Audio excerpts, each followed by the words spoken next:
Hello, I'm Jeremy Fernandez. Tonight on The Virus, a clear path out, what Australia's staged progression out of lockdown means for you.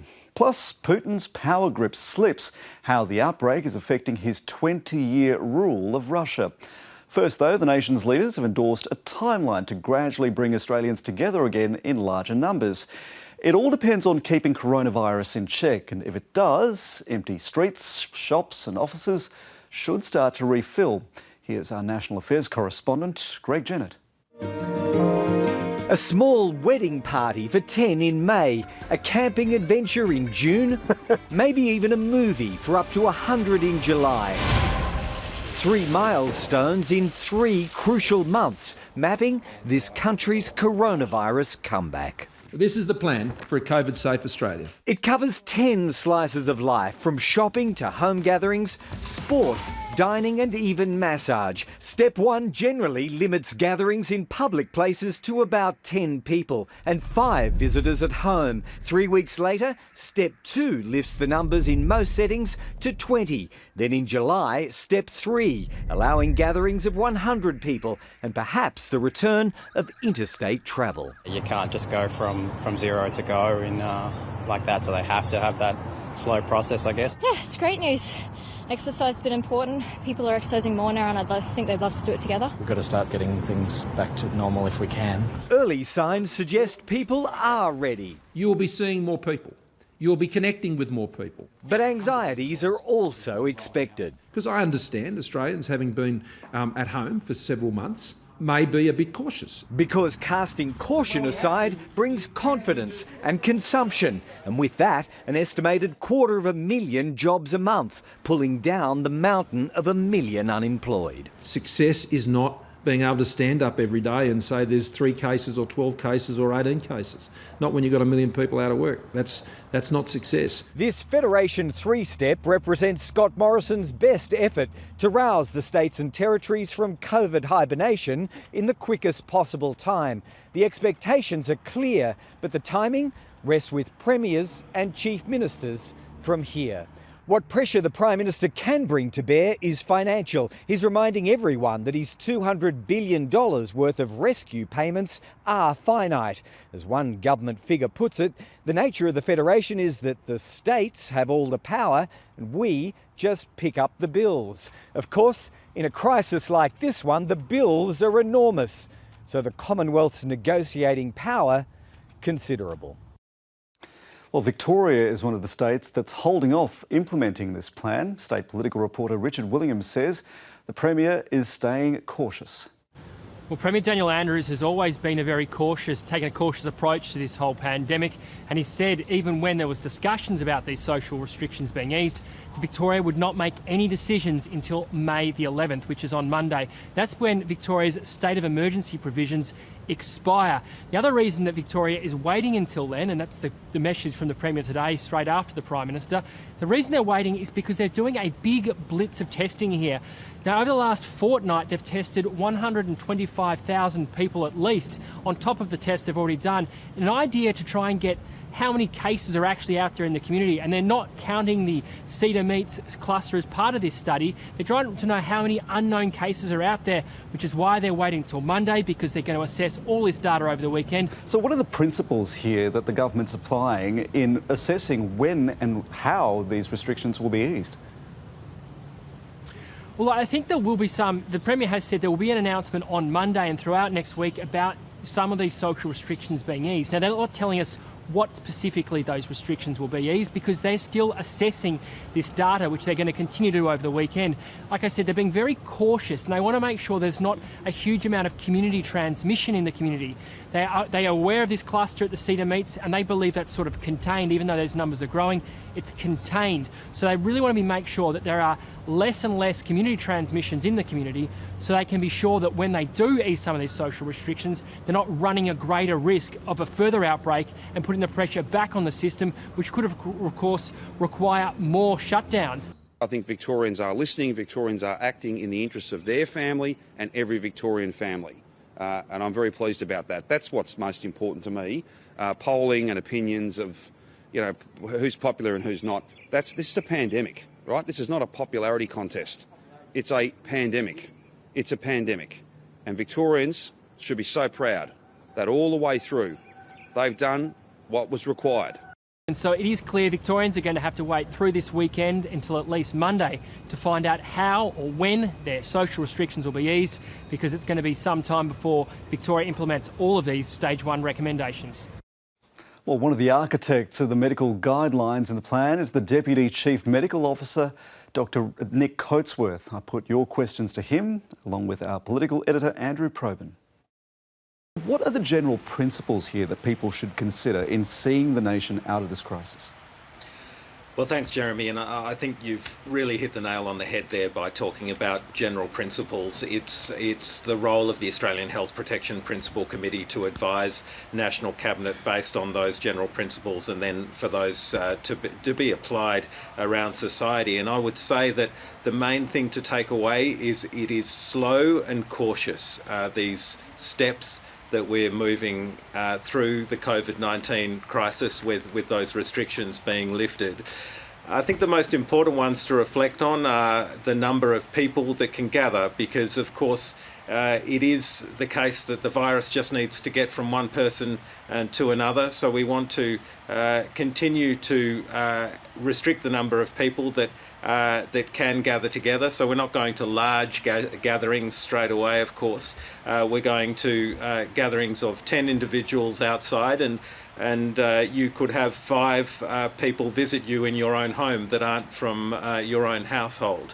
There are other reflections on the workplace. People should continue to work from home if it is the right thing for you and your employer. So there are going to be a lot of discussions, sometimes individual discussions within the workplace as to where one is best placed to work from. But that message that this needs to be a slow and a cautious process, that we gradually lift these restrictions, and finally that states and territories will move at different paces. And that was made absolutely clear by the Prime Minister, and is critically important because the nature of the epidemic has been different in every jurisdiction so far. So Dr. Coatsworth, Brendan Murphy, the Chief Medical Officer, your colleague, spoke about the nation currently being in control of this crisis and not wanting to lose that control as a result of letting go of some of these restrictions too early. But there are a lot of viewers who wonder whether we are taking these steps too quickly, whether we risk falling into a second wave of the crisis. What's your view on that, and what can you say to them to comfort them about that? Well, I think the numbers, Jeremy, should be of significant comfort to viewers. Only 22 additional cases in the past 24 hours, 13 of those associated with a particular outbreak in Victoria, in a country of 25 million. And whilst we know that outbreaks can and are very likely to occur into the future, I think the Prime Minister said that we can't allow the fear of going backwards to stop us from going forwards. And that's a really important concept to explain. Australians have put us in this position because of their ability to do exactly what we asked of them, some really significant changes to their lives. But now the time is ripe for us to move forward on lifting some of those restrictions. And, you know, if we don't do it now, when there's only 22 additional cases in 24 hours, I think what all of us around the Australian Health Protection Principle Committee take the same view, that when will we be able to do it? Andrew Probyn, these are federal principles that govern the nation. However, things look very different depending on which state or territory you're in, and potentially that confuses the message for a lot of people, doesn't it? Well, I think, first of all, Jeremy, everyone should be listening to what their state or territory authorities are saying. Now, a reflection of what you've just said can be seen with the roadmap. So there's the federal roadmap, or the roadmap as produced by Scott Morrison, but there are already, in my hot little hands, the Queensland one here, and the South Australian one, albeit a rather poor copy. But what it shows is that while the principles are all the same, the implementation has its differences according to jurisdiction. Even the dates, for example, stage 1 in Queensland, which is the one that Nick was talking about, where you can have 5 visitors, maximum 5 visitors, and a few other rules. It starts in Queensland on the 15th of May. It's a lot more detailed, and it's going to be very granular, I think, when it comes to workplaces in the future. There will have to be some very, very specific guidelines. The AHA has contacted me in recent hours, for example, saying that it's going to have to go down to the detail of cafes, where a cafe is, what sort of bar you might have, and where you can have a cafe inside a tavern and a cafe inside a hotel. All these sorts of things will have to be looked at very carefully. So what does mobility mean in the context of public transport? We have a question here about how public transport, the flow of human traffic, will be controlled once these restrictions are eased. So this is one of the things that absolutely has to form part of the change in behaviour and how we structure our lives. Staggering work times is going to be critically important. Maintaining physical distance in the ways that are practical on public transport is going to have to be an important element of how states and territories implement these stepwise lifting of restrictions. So it's not going to be the same as it was before COVID. Obviously, people crammed into buses and trains, but that means that there are going to be challenges and difficulties that have to be overcome. Dr. Coatsworth, I'll get you to weigh in on this notion of a South Pacific and Trans-Tasman bubble, and also the borders being reopened between states and territories domestically. Well, I think on the first one, Jeremy, it's eminently possible. It will take longer to see how we move through steps 1 to 3, and then we can certainly give consideration to the Trans-Tasman and Western Pacific bubble on the back of a really strong history of health assistance in the Western Pacific, remembering that we sent Australian medical assistance teams to Cyclone Winston in Fiji and Pam in Vanuatu, and more recently assisted Samoa with the measles outbreak. So we've got a very strong history of assistance there in the in the Western Pacific. The idea that state and territory borders will open, of course, is the same sort of argument and requires time to see what happens through stages 1 to 3, and also is a decision that individual jurisdictions will take their time to make on their own, according to the principles that the Prime Minister has outlined. The number one being that it wouldn't present an undue risk to their citizens to open the borders. So I think the argument applies just as much to state and territories. Obviously, it would make sense for those borders to open first before we sought to open international borders, and we'll be moving through those options in the coming weeks. Dr. Nick Coatsworth there, along with Andrew Probyn. Well, joining us now is Professor Kshitij Kapoor, the Dean of Health Sciences at the University of Melbourne. Dr. Kapoor, welcome to the program. Good evening, Jeremy. Now, you've led a group of senior scholars and practitioners who've together published an independent report by the group of 8 universities looking at what you call a roadmap to recovery. Now, that road we know is not going to be a straight one. There'll be a lot of side alleys along the way. With all the problems and restrictions that are laid out in front of us at this point, what are the greatest priorities that you've identified here? Well, we published our roadmap almost about 2.5 weeks ago, or we completed it about 2.5 weeks ago. And we were careful in saying that there isn't one royal road here, but there are 2 potential pathways. And one of the options was the option of elimination, and the other option was the option of controlled adaptation. And we were careful to say controlled adaptation, not controlled suppression, because people often just emphasize the fact that we'll just suppress the virus. What we wanted to emphasize is that, yes, we will control the virus, but we'll have to adapt our ways of living around it. So we offered these 2 options, and it seems like that this afternoon the Prime Minister has taken both of them, in that he has at one level allowed for state-by-state elimination. So some of our states really stand a striking chance of actually eliminating the virus, and he's pragmatically accepted that that might not happen everywhere. So the other states will probably follow controlled adaptation. The outcomes of those two options are very different. How compatible are they in an economy that leans very heavily on travel and trade across borders? So, look, I think we'll have to give it a bit of time. Elimination, by definition, means that you've eliminated all local transmission. And once you've done that, either as a region or a country, you need to guard your borders because you don't want new infections coming in from the outside. Now, if we find ourselves in a fortunate situation that many of our states are able to do that, and then we find ourselves in the unfortunate situation that one of the adjoining states has a big second surge, we will have a dilemma because then what you'd have to do by theory is restrict travel between those jurisdictions. And that could get politically tricky, it would be economically tricky, and it would be a tough call to make. The good outcome would be that many of our states can eliminate it, and the others come so close to elimination that you can come up with some sensible travel guidelines.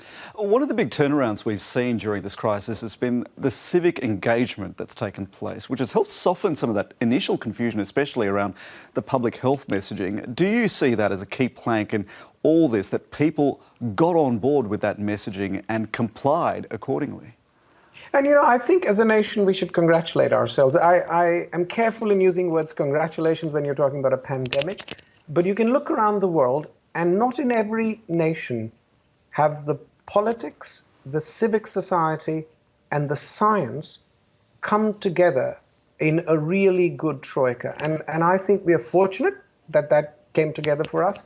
I wouldn't have said that perhaps 3 months ago when we were going through the bushfires, but I think this time we did very well. And we are seeing the benefits of that. But the thing to keep in mind, though, is this was acute civic engagement. People gave freely of their civic liberties. They, in fact, ceded to the government a lot of things without much question or control. This is all right in the short run. I don't think people would be so compliant over the very long run. So I think the challenge for government now would be to keep this engagement through some good dialogue with the civic society.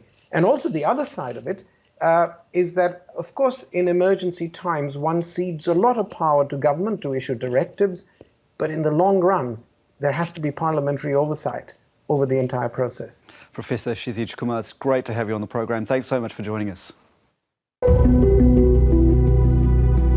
First a city, then a country, then the world. With reports of deaths on most continents and no vaccine in sight, the questions remain. How far will the virus spread? How many lives will it take? Well, elsewhere in the world, millions of people in Italy and Spain ventured outside this week for the first time since March. Strict rules are still in place to curb the spread of the virus, but many took their first tentative steps back to work, recreational and family gatherings. In Rome, reunions in the sunshine have been months in the making. Across Italy, grandparents who've been alone since February are finally able to see their grandchildren. During the quarantine, we were desperate. Now I can't even speak for how excited I am. When I saw her, my heart stopped. It seemed to be a century since I have seen her. The pandemic has killed almost 30,000 Italians, but with the daily death rate at its lowest in months, a weary nation is reawakening. It's a good experience. We hope it'll continue in this way, with people not getting sick.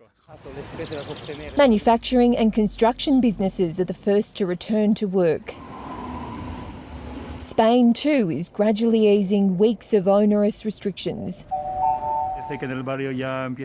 We crave neighbourhood shops opening again. We want normality back.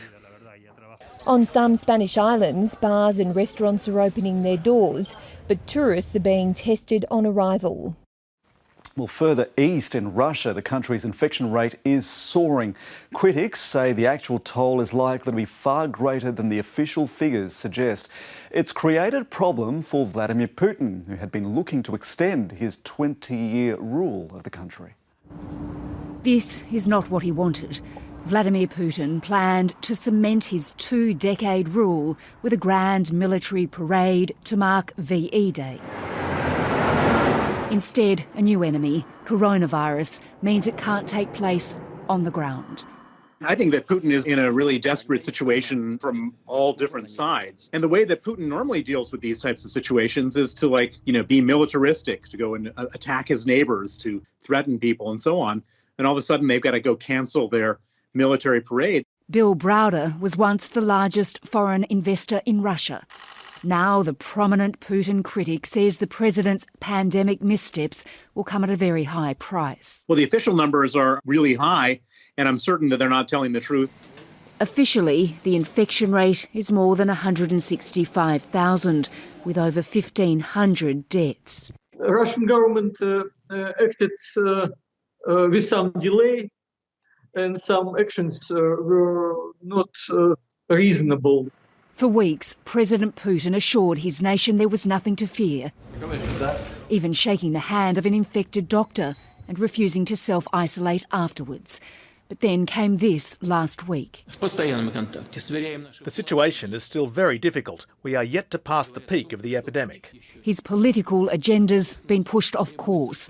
A referendum to change the constitution to extend his power into the next decade has been postponed. He's desperate to stay in power. I mean, he's become sort of a mafia boss and an international pariah, and that is going to be his legacy in the West, and it's probably going to be his legacy in Russia as well. His approval rating is already at a 6-year low, but for now it's hard to see change. Russia is different. And if some people criticize government, the major uproar against government is difficult to imagine. They prefer to criticize American government or Chinese. He may survive, but President Putin is facing the greatest challenge in his 20-year reign. Meanwhile, China is ramping up its efforts to become the first country to develop a vaccine for COVID-19. 5 Chinese companies have been approved to fast-track human trials. These are some of the first people in the world to trial a potential vaccine to coronavirus. At this medical centre in the city of Suzhou, healthy volunteers take an initial dose of a serum to test any ill effects. An early step in a race to end the global health crisis. For this vaccine, this is a really pandemic, so we try our best to make as quick as possible. Sinovac is one of 5 Chinese companies or government labs already doing initial clinical trials. There are only 3 others underway outside China. China's vaccine industry has a patchy record, with a major company punished for selling ineffective tetanus vaccines and falsifying results 2 years ago. But regulators here are now working around the clock to fast-track approvals for Chinese companies. But that not meaning we will cut down some certain steps for the development. And we still complete all the necessary steps based on the scientific principle to make this vaccine available. But experts warn making the initial vaccine is the relatively easy part. Rigorous tests that it's safe, it works and can be mass-produced is what usually takes at least 8 to 10 years. I think 1 year, 18 months is realistic. We really can do that, no big problem. For example, some people said by end of this year, we can use this for the emergency needs for the high-risk population. I think basically we can do this. Here in China, there's another problem. The number of new infections has dwindled in recent months. Vaccine makers say there now just aren't enough people in China with the virus, meaning they'll have to source infected people overseas for the 3rd phase of clinical trials. While experts caution against seeing vaccine development as a race, national pride is at play. The Chinese government's global reputation has taken a hit from its initial failures to admit the severity of the virus and contain it. But being first with a vaccine would help change that. Well, that's it from us. If you want to see more of that Q&A session with the Deputy Chief Medical Officer, Dr Nick Coatsworth, and our political editor, Andrew Probyn, you can check out our full 40-minute conversation on the ABC News YouTube and Facebook channels. We're holding live streams every Friday at 3:15 Eastern Time, so do join us for those. We'll be back here next week. For now, though, stay safe. Goodbye.